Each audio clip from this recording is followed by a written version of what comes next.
আগামী শুক্রবার দোল পূর্ণিমার দিন আপনার বাড়ির তুলসী তলায় পুঁতে দিন এটি।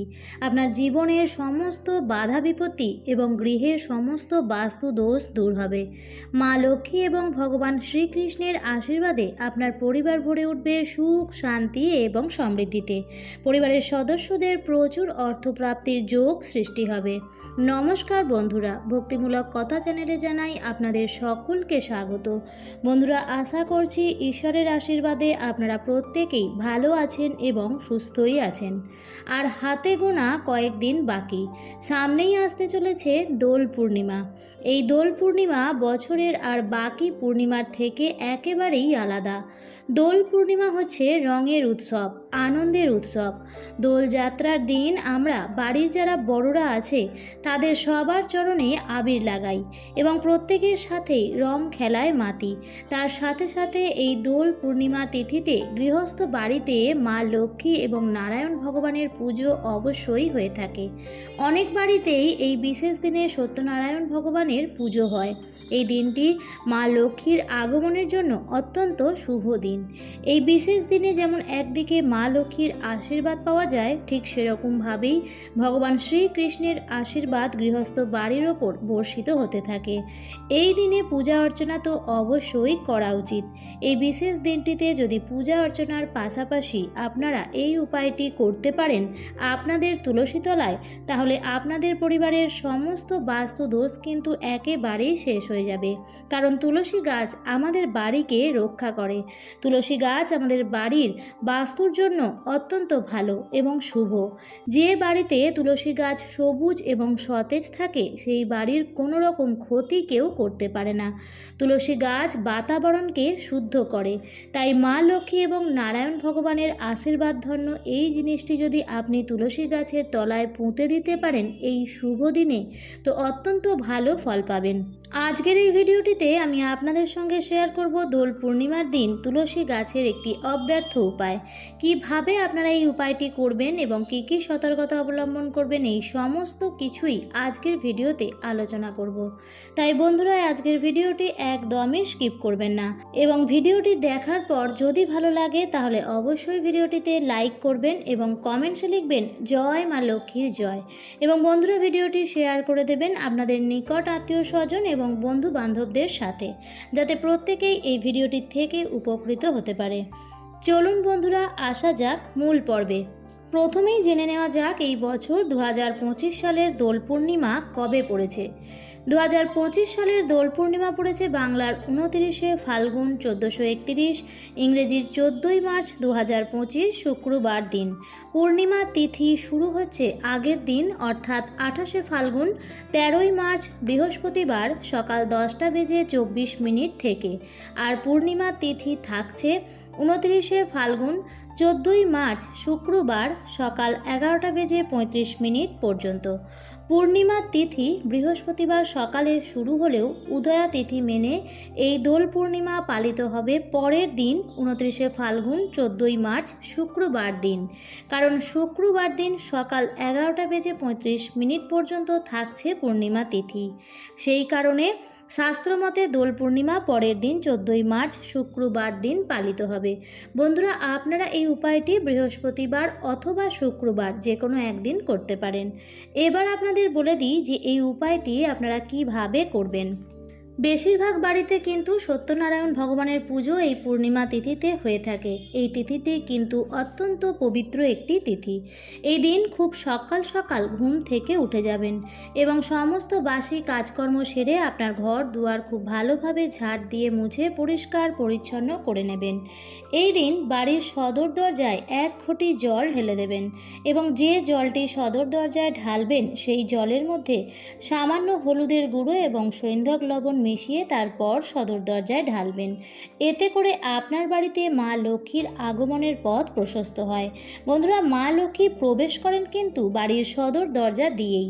তাই বাড়ির সদর দরজাটি ভালোভাবে পরিষ্কার পরিচ্ছন্ন করে রাখবেন এবং বাড়ির মুখ্য দরজাটি সর্বদাই আলোকিত রাখার চেষ্টা করবেন। অনেকেই পূর্ণিমা তিথিতে সদর দরজায় মা লক্ষ্মীর চরণের আলপনা এঁকে দেন। যদি আপনাদের পক্ষে সম্ভব হয় তাহলে বাড়ির মুখ্য দরজা দরজা থেকে ঠাকুরের সিংহাসন পর্যন্ত মা লক্ষ্মীর চরণের আলপনা এঁকে দিতে পারেন। এর ফলেও কিন্তু মা লক্ষ্মীর আগমনের পথ প্রশস্ত হয় এবং সমস্ত বাস্তু দোষও দূর হয়। যাই হোক, বাসি কাজকর্ম সেরে স্নান সেরে নেবেন। এদিন স্নানের জলে সামান্য কালো তিল এবং কর্পূর মিশিয়ে স্নান করতে পারেন। এর ফলে আপনার শরীর ও মন থেকে সমস্ত নেগেটিভিটি দূর হয়ে যাবে এবং খুব ভালো ফল পাবেন। স্নান সেরে শুদ্ধ বস্ত্র পরে গায়ে মাথায় বস্ত্রে এবং যেহেতু আগেই ঘরবাড়ি পরিষ্কার পরিচ্ছন্ন করা হয়ে গেছে, তাই সারা ঘরেও গঙ্গার জলের ছিটে দিয়ে দেবেন। এরপর আপনি চলে আসবেন আপনার ঠাকুর ঘরে। এই বিশেষ দিনে মা লক্ষ্মী এবং নারায়ণ ভগবানের পূজা অবশ্যই করবেন, কারণ মা লক্ষ্মী এমন কোনো স্থানে যান না বা অধিষ্ঠান করেন না যেখানে ভগবান শ্রী নারায়ণের পুজো হয় না। বন্ধুরা, শ্রীকৃষ্ণের এবং রাধারানীর কোনো বিগ্রহ বা আলেখ্য থাকলে অবশ্যই বিশেষভাবে পূজা অর্চনা করবেন এবং প্রত্যেকের চরণেই অবশ্যই লাল আবির নিবেদন করবেন। ফুলের মালা পরাবেন এবং ধূপ ধুনো জ্বালিয়ে সাধ্য মতন নৈবেদ্য অর্পণ করবেন। এরপর মা লক্ষ্মীর সামনে দুটি অক্ষত পান অর্পণ করবেন। দেখবেন পান দুটো যেন কোনো রকম ছেঁড়া ফাটা বা কাটা না থাকে, অর্থাৎ যেন নিখুঁত থাকে। এরপরে পান দুটিতে সিঁদুরের ফোঁটা দিয়ে কিছু মঙ্গল সামগ্রী তার ওপর রেখে দেবেন।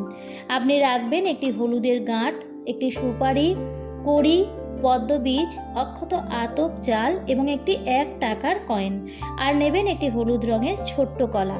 এই মঙ্গল সামগ্রীগুলো মা লক্ষ্মী এবং নারায়ণ ভগবানের সামনে অর্ঘ্য দেওয়াও অত্যন্ত ভালো। এবার আপনি নিত্য পূজা যেভাবে করে থাকেন সেইভাবেই করে নেবেন এবং আপনার যা যা মনস্কামনা আছে সেই সমস্ত কিছু আপনি জানিয়ে ঠাকুর ঘর কিছুক্ষণের জন্য ছেড়ে দেবেন।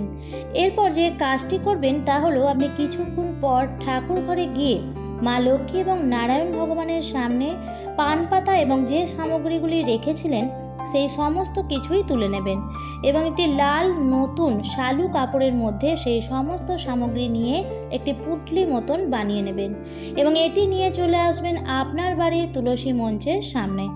সেই দিন অবশ্যই তুলসী তলাতেও একটি ঘিয়ের প্রদীপ জ্বালাবেন, ধূপকাঠি ধরাবেন এবং প্রতিদিন তুলসী গাছে অবশ্যই জল দেবেন, শুধু রবিবার এবং একাদশীর দিনটি বাদ দিয়ে।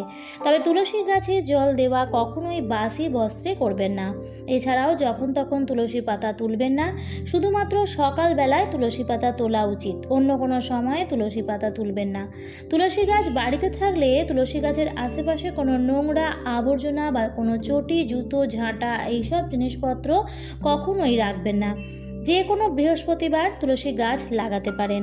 বাড়ি বা আঙিনার মাঝখানে তুলসী গাছ লাগানো উচিত। এছাড়াও শয়নকক্ষের পাশের বারান্দাতেও তুলসী গাছ লাগানো যায়। যাই হোক বন্ধুরা, এরপর যা করবেন তা হলো সেই পুঁটলিটি আপনি তুলসী মঞ্চের মাটির নিচে পুঁতে দেবেন। আর যদি এটা পোঁতা না যায়, অর্থাৎ অনেকের এমন আছে যে হয়তো তুলসী মঞ্চটি ছোট, তাহলে সেক্ষেত্রে আপনারা এই পুঁটলিটি তুলসী গাছের গোড়ার দিক করে বেঁধেও দিতে পারেন। এই সামগ্রীগুলির মধ্যে মা লক্ষ্মী এবং নারায়ণ ভগবানের আশীর্বাদ আছে। তাই বন্ধুরা, এই জিনিসগুলো তুলসী তলায় থাকলে তুলসী গাছ আপনার আরও বেশি ভালো ফল প্রদান করবে এবং প্রত্যেক দিন তুলসী গাছে জল অর্পণ করবেন এবং সন্ধ্যাবেলায় ধূপ প্রদীপ দেখাবেন। এর ফলে তুলসী গাছ আপনার বাড়ির বাস্তুকে আরও পরিশোধিত করবে এবং এর ফলে গৃহের বাস্তু দোষও দূর হবে। আর যে গৃহে বাস্তু দোষ থাকে না, মা লক্ষ্মী এবং নারায়ণ ভগবানের আশীর্বাদ সেই গৃহের উপর সদা সর্বদাই থাকে এবং বাড়ির সদস্যদের উন্নতি হওয়ার পথে বা অর্থ আগমনের পথে যে বাধা সৃষ্টি হয়ে থাকে সেই সমস্ত বাধাও কিন্তু দূর হয়ে যায় যদি ঘরের বাস্তু ঠিক থাকে। এবং সবশেষে বলবো যে এই দোল পূর্ণিমার তিথিতে মা লক্ষ্মী এবং নারায়ণ ভগবানের পুজো করুন, তার সাথে সাথে এই তুলসী গাছের এই উপায়টি অবশ্যই করুন এবং সেদিন অবশ্যই নারায়ণ ভগবান এবং মা লক্ষ্মীর চরণে আবির দেবেন। এছাড়াও আপনাদের ঠাকুরের সিংহাসনে যা যা দেবী এবং দেবতা আছেন প্রত্যেকের চরণেই আপনি আবির দেবেন এবং তারপর সেই আবির আপনি আপনার বাড়ির যারা গুরুজনরা আছেন তাদের চরণে দেবেন এবং তারপর আপনি সবার সাথে আবির খেলতে পারেন। আগে ঈশ্বরকে, তারপর বাড়ির গুরুজনদেরকে এবং তারপর আপনি বাড়ির বাইরে গিয়ে আবির খেলতে পারেন। আবির খেলার কিন্তু এটাই নিয়ম। তাহলেই কিন্তু দোল পূর্ণিমার সম্পূর্ণ শুভ ফল আপনি পাবেন। এটি একটি গুরুত্বপূর্ণ তিথি, তাই এই দিন যে খাবারই খান না কেন আমিষ জাতীয় খাবার বা নেশা জাতীয় কোনো জিনিস আপনি কিন্তু গ্রহণ করবেন না। এছাড়াও যদি আপনাদের বাড়িতে কেউ আসে তাহলে তাকে খালি হাতে ফেরাবেন না। এই দিন আপনার সাধ্য সামর্থ্য মতো অবশ্যই কিছু দান করবেন, আর কারোর সাথে কখনো খারাপ ব্যবহার করবেন না। সবার সাথেই ভালো ব্যবহার করুন এবং সবাইকে মুখ মিষ্টি করান। এর ফলে আপনার ঘরে সুখ শান্তি আসবে এবং আপনি নিজেও অপার সৌভাগ্যের অধিকারী হবেন। আজকের পর্বটি এই পর্যন্তই। ভিডিওটি দেখে যদি ভালো লাগে তাহলে অবশ্যই লাইক, কমেন্ট এবং শেয়ার করতে ভুলবেন না, এবং চ্যানেলে যদি নতুন হয়ে থাকেন তাহলে অবশ্যই চ্যানেলটিকে সাবস্ক্রাইব করে পাশে থাকা বেল আইকনটির অল লেখাটিতে ক্লিক করে দেবেন। আবারও দেখা হবে পরবর্তী নতুন ভিডিওতে। ভালো থাকবেন, সুস্থ থাকবেন। ধন্যবাদ।